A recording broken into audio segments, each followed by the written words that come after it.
بابا یه گوشه خواب بودم خیلی آروم، ولی پیچید تو گوشم صداشو نمیبردن اگه گوشواره هامون خودم میبخشیدم به دختراش. من بچه تو هم نمیبردن خودم هم بشیدم. گذشت و گم شدم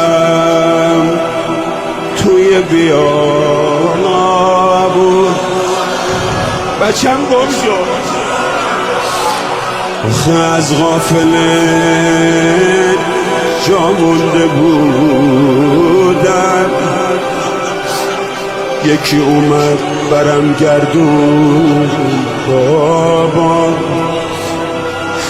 ولی کاشکی همون جا مونده بود.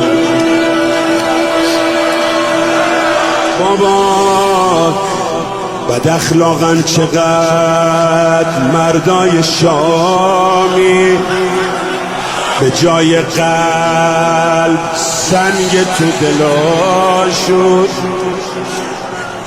با این دستای سنگینی که دارن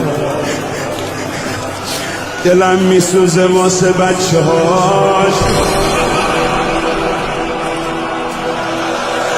یه جوری زد چشام تار هنوزم،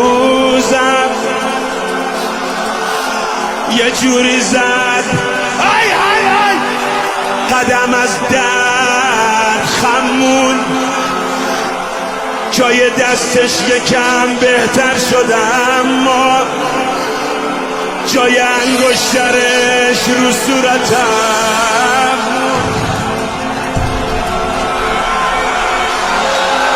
تو روی نیزمون من روی ناقه،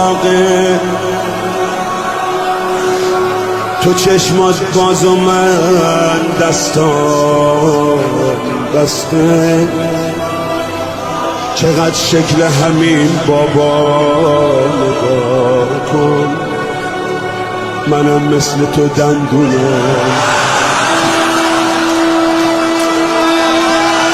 به ما آسمون میگفت شمع شمع سون منی، یاد عموم بخیر که تو مثل عمو جون منی.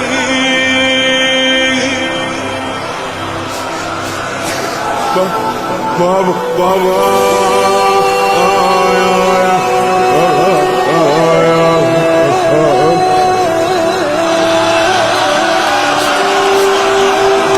میگم به داد بچه برس به حق و حق افتاد. بابا منو به من